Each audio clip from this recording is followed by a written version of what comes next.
जय Hind to all students. आज हम कक्षा 4th का हिंदी का पाठ 11 प्रदूषित जल और स्वास्थ्य के बारे में पढ़ेंगे।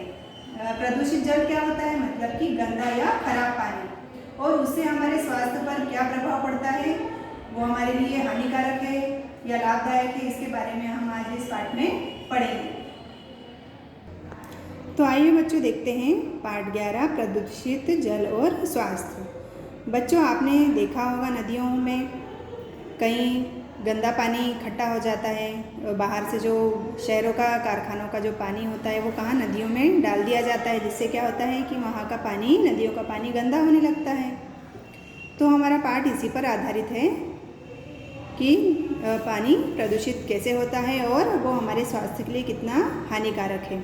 तो देखते हैं हमारा पाठ। दिनेश गांव में रहता है।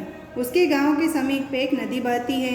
एक दिन वह अपने चाचा जी के साथ सैर को निकला तो नदी तट पर गया। उसने देखा कि नदी का पानी बहुत गंदा व कीचड़ भरा था।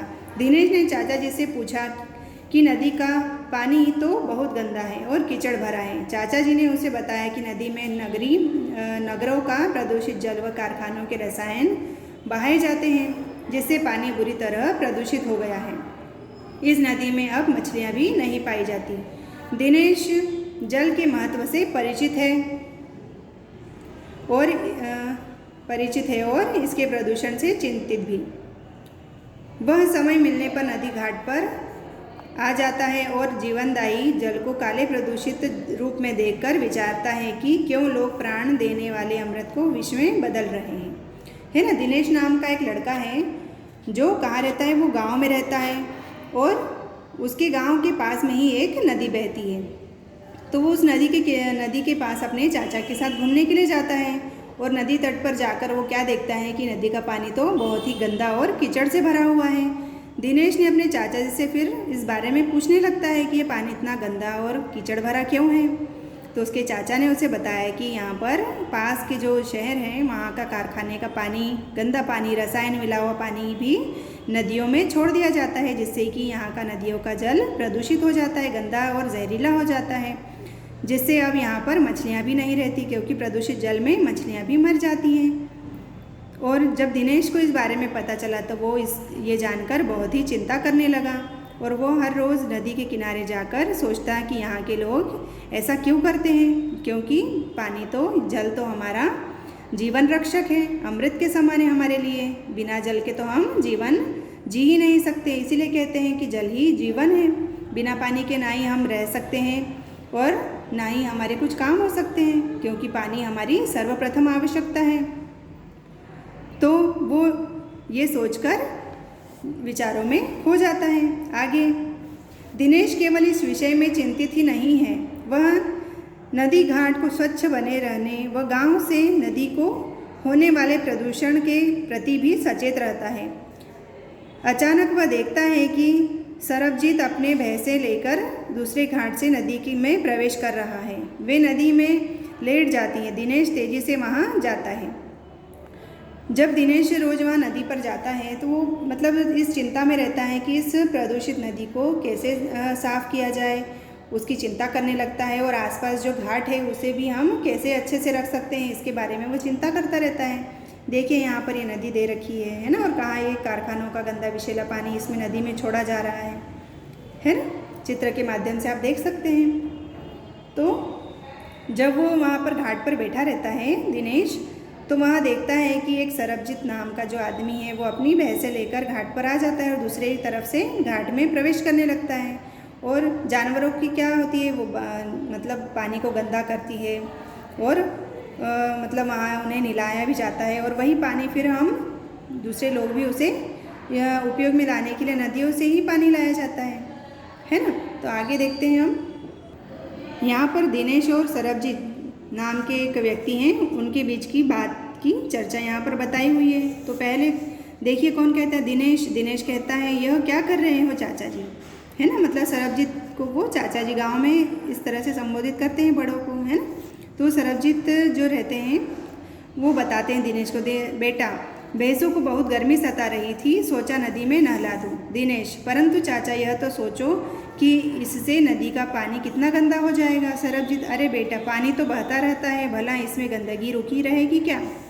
दिनेश: चाचा, हम लोग यही सोचते रहते हैं और जल स्रोतों को प्रदूषित करते रहते हैं। हमसे पहले बड़े पढ़ने वाले गांव नगरों के लोग भी यही सोचकर इसमें हानिकारक पदार्थ बहाते हैं। कारखानों के जहरीले रसायन और नगरों का प्रदूषित जल लेकर जब नदी हमारे गांव तक आती है, इसका जल प्रदूषित होकर हमारे कुओं और नलकों तक पहुंच जाता है। ऐसा जहरीला जल पीने से गांव के लोग बीमार होते रहते हैं। बात यह नहीं कि तुम्हारे करने से यह सब होगा या नहीं होगा, परंतु ऐसा न करके तुम इसे गंदा करने में अपना योगदान देने से तो बचोगे। इसी प्रकार जब बड़ी संख्या में लोग जल स्रोतों के प्रति सचेत होंगे, तभी तो नदियाँ प्रदूषण से मुक्त रह सकेंगी, है ना। जब दिनेश ने सरबजीत जो चाचा थे उनसे बात करके कहता है कि मतलब ये जो आप कर रहे हो, भैंसों को यहाँ नदी के पानी में नहला रहे हो, तो वो चाचा ने क्या जवाब दिया कि अरे ऐसा तो। जब सरबजीत ने दिनेश से कहा तो दिनेश ने भी जवाब दिया कि चाचा, हम लोग यही सोचते रहते हैं और जल को प्रदूषित करते रहते हैं, है ना। चाचा का क्या कहना पड़ता है कि ये पानी तो बहता रहता है, यहाँ पर गंदगी भले ही रुकी रहेगी, ये तो आगे बढ़ जाएगी। तो दिनेश ने उनका जवाब देते हुए कहा कि सभी लोग यही सोचते हैं। हमारी नदी में दूसरे गांव से भी बहता हुआ पानी आता है, तो दूसरे गांव के लोग भी यही सोचते होंगे आपकी तरह कि ये पानी तो बहता रहता है, हमारे प्रदूषित करने से थोड़ी प्रदूषण फैलेगा और कहीं प्रदूषण नदी में टिका नहीं रहेगा। यही सोचकर दूसरे लोग भी प्रदूषण करते हैं जल में, और वो जो कारखानों का या घरों का जो गंदा और जहरीला पानी होता है वो सब नदियों में छोड़ देते हैं, जो क्या होता है रसायनों से मिला हुआ बन जाता है नदी का पानी भी, और दूषित हो जाता है, जहरीला हो जाता है, जिससे क्या होता है कि जो भूमिगत जल होता है, जो कुओं से और नलों से हमारे घरों तक पहुंचता है, वो पानी भी जहरीला हो जाता है और गांव के लोगों को वही पानी उपयोग करना पड़ता है और उससे वो बीमार होने लगते हैं। लेकिन ये ज़रूरी नहीं कि जो दूसरे गांव वालों ने किया और हम भी करें। हम तो हमारे सोच में परिवर्तन लाकर इस प्रदूषण को रोक सकते हैं, है ना। और जो दूसरे गंदगी करने का काम कर रहे हैं उससे तो हम बच ही सकते हैं, है ना। दिनेश कहता है, ये समझाता है अपने चाचा को कि हम अपनी नदी को प्रदूषित होने से बचा सकते हैं, है ना। और सब इस तरह से सोचेंगे तो जल जो नदियाँ हैं वो प्रदूषण से मुक्त हो जाएंगी, है ना। आगे यहाँ पर कुछ पैराग्राफ दे रखा है समझाने के लिए, वो भी हम पढ़ते हैं। सरबजीत की समझ में बात आ जाती है और वो भैंसों को नदी से बाहर निकालता है। भैंसें नदी में गोबर करती हुई बाहर निकल जाती हैं। भैंसों को नदी में गोबर करते देखकर दिनेश का मन दुखी होता है। वह गांव को लौटता है और पाता है कि चौपाल पर भीड़ लगी है। वह जिज्ञासावश वहाँ जाकर पाता है कि नगर में कोई समाज सेवी आए हैं जो ग्रामीणों को जल प्रदूषण के विषय में जानकारी दे रहे हैं, है ना।